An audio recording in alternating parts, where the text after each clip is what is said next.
Hello everybody and welcome to Wine Library TV. I'm your host, Gary Vaynerchuk.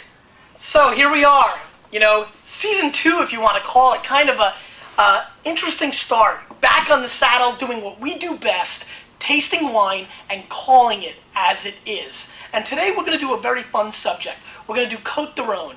I believe that the Rhone region is still one of the great untapped areas of the world. I think the prices are very fair. And Cotes Du Rhone, which is mainly Syrah and Grenache blends for the most part, are some of the most amazing values in the world. And I thought it'd be fun to take 4 different Cotes Du Rhones and try them out and see how they show. And that could be a lot of fun. I noticed that the corks are still in here. They were breathing and I guess somebody came in and popped some corks. That was fun. So they've been breathing for about 3 hours, but maybe not. I don't know when the corks got in there. Been running around the store today and now I'm back. Anyway, a couple things before we get going. First, I will be in the store this Saturday, 11 to 4 p.m. I've not been in the shop in a long time on Saturday. I get a ton of emails almost every week, so you know what? Hopefully I can save myself at least 100 emails over the next couple days. I'll be in the shop 11 to 4 this Saturday. If you want to come and say hi, I'll be working the floor, selling some wine.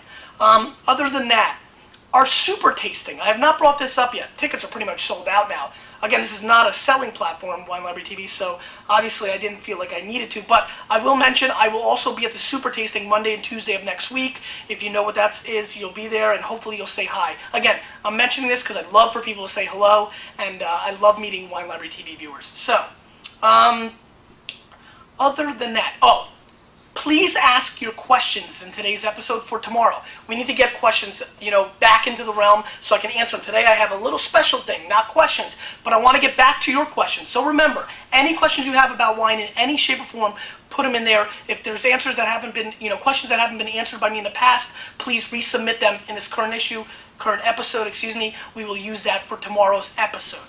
Other than that, not too much, I think. Oh, yes. A lot of people came out of Lurk Land for the last couple episodes. I want to thank you. Welcome aboard. If you're still a lurker, come on. Say first-time poster, long-time viewer, one of those great Mike and a Mad Dog things, and we'll all say hello. We want to encourage more people to come on. We're really loving the community. And you know what? I'm blabbering. Let's get into the vino. Wine numero uno is the 2004 Perrin Reserve Cotes Du Rhone. This is an $8 bottle of wine, and this is mainly 60% Grenache, and then the remainder is mainly Syrah, a little bit Mourvedre as well. Perrin is a big selling wine for us, $8, and widely available across the United States of America. It's good to be tasting wine again. Tight nose, it's a screw top, which is really cool. It's fun to see people moving on, even in traditional places in the world like Rhone, moving to screw top. I'm a big fan of screw top. We've covered that in the past. And I think the reason I'm going away is because this nose stinks. This is a very kind of soapy, oily kind of nose. Not too interesting. It's got a nice color, but I get a little cherry, a little floral, a little violets, but nothing too astonishing.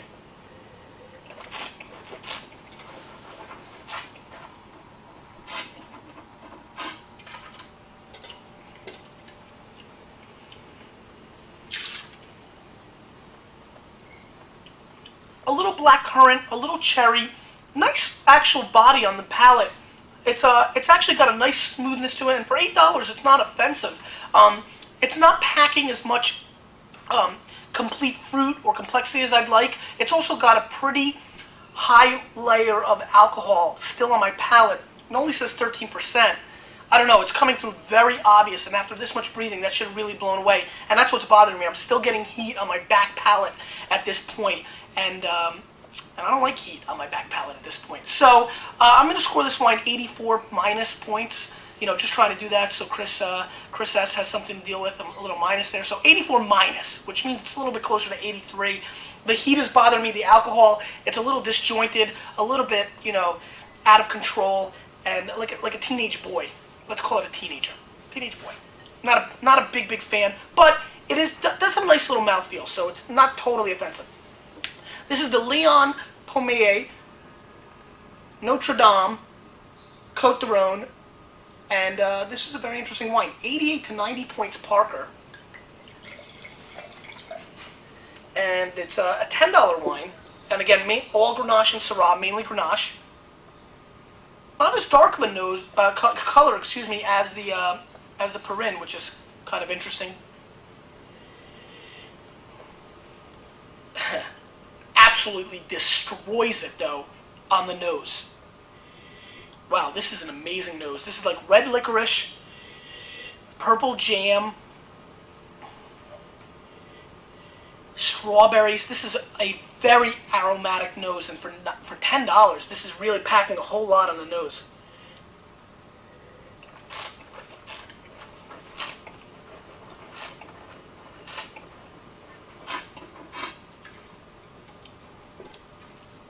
Little espresso bean on the mid palate, finishing very tight, strong tannins, big mouthfeel, black currant.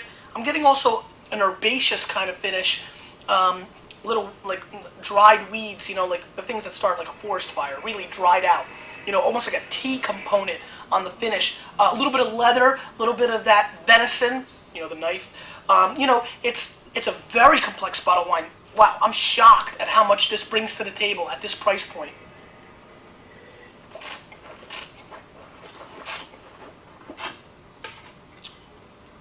Beware, it is extremely dry, and that could be a turnoff for some people. For me, it's not. This is a very, very serious effort. A good bottle of wine. I'm going to go 89 to 90 points is what's Parker, 88 to 90. I don't want to copy Bob, even though I love him. 90 points. 90 points for $10. This is a real winner. This is something I'd be very proud to recommend, and I'll probably be recommending some on Saturday. This is a huge, huge Cotes Du Rhone. You should definitely seek it out. It's a winner. It's got a lot going on. It's really a $25 complex wine for $10. Gigal. We talk about Gigal quite a bit. This is the 2003 Cotes Du Rhone. $9, 88 Parker. Should be interesting. Should be a good winner.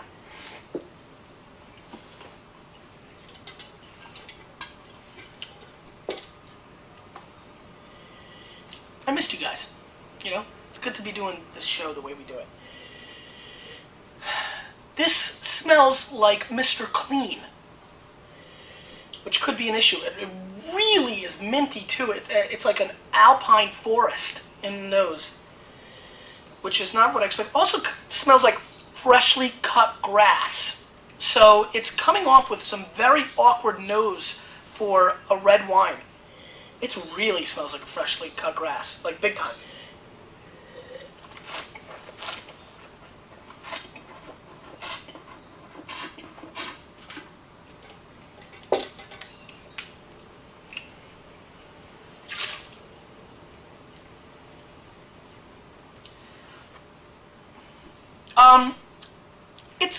It's a tough wine for me to talk about. I'll tell you why.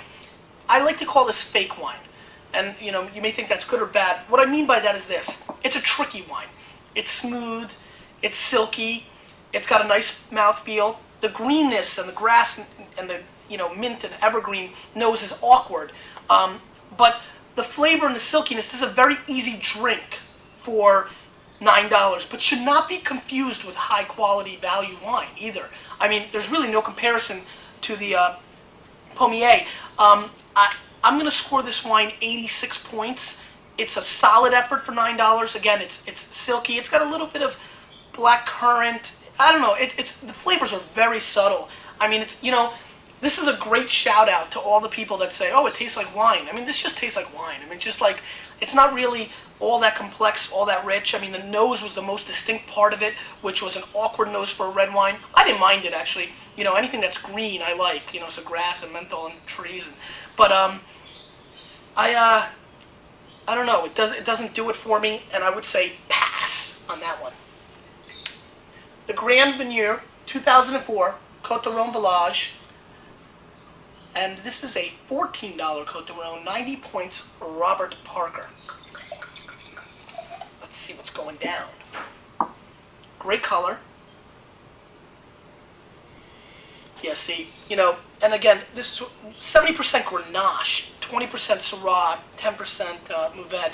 It's funny, and you can tell, big time strawberry. I mean, like, take your entire strawberry shortcake collection and just put it in your bag and smell it, and this is what it smells like, except if you've got any of the orange marmalade or the lily or all the other characters that were there. But big time strawberries. I mean, like, if you're in strawberry country, you will smell this immediately. It's very complex on the nose. It's bringing a whole lot. It actually smells, it also has a little bit of meatiness and fleshiness as well, which is a very common characteristic of Syrah-based wines, and this has some Syrah.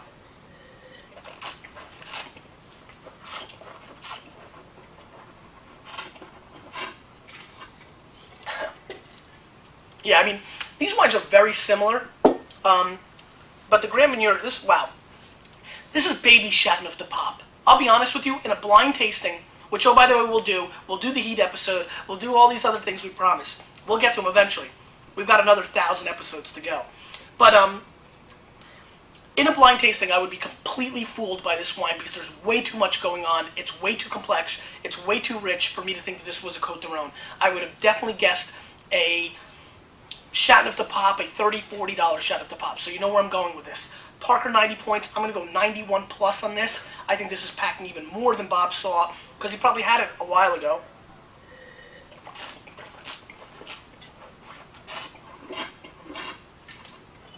Oh yeah.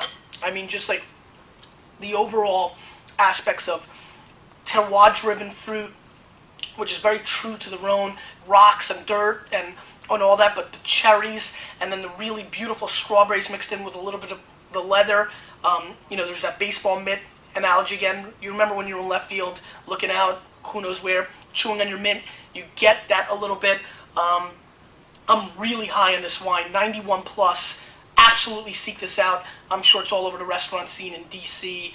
and in New York and L.A. and all that. So, kudos. Really interesting episode, I mean, for me, because there's a real difference. I mean, the $8 and $9 wine were really outclassed by the $10 and $14 wine, which a lot of times, as you know on Wine Library TV, is not the case. But in Cotes Du Rhone, in this price point, these are screaming values. I would even tell you the Vigneur is at least a $30 bottle of wine. I'm really high on it. So, what else before we get out of here, as we are well into episode 101? I don't have questions, but I have internet websites of the day that I'd like to talk about. So, real quick, deliciousdays.com. Delicious Days. This is a rad site that I check out quite a bit. If you are a foodie, you need to check this out. Send some comments, send some love, tell them I sent you her, send you to her. It's a great site. Check it out. It's a great, great blog. Now, Wine Library TV, Vaniacs, pay attention, Vaniacs. This is a very important announcement. There is a website, a blog, from a Bill Eves that I stumbled upon. And Bill Eves has actually a really cool site about portals and KM. This is some tech stuff. I mean, it's actually a really cool site. But it's funny. He did a thing on video, video shows, and he actually seeked out Wine Library and said something about it. And in there he says, Gary Vaynerchuk, the host, he tries to be funny, but isn't really. You know what I think would be really funny? Is if we all emailed him and said, hey, Gary is funny. Check out episode 100, buddy. So, if you get a chance, visit our good friend. We'll have a link for you. And finally, and not last, most importantly, chancecube.com. The three guys, Colin, Mike, and the new guy, have done a really cool video, a mock of Wine Library TV. Check it out. It's really, really cool. You have to check it out.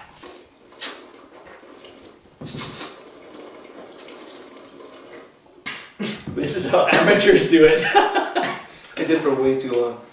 This is a really good wine. The question of the day. And don't forget, ask me questions. I'm going to answer a whole bunch tomorrow. The question of the day. What are you drinking tonight? I love this theme. I like to know what people are drinking. I am going to drink something good. I don't know. Maybe Beringer White's in. We will see you next time. This is Gary Vaynerchuk. I am a Jets fan. Who do you like?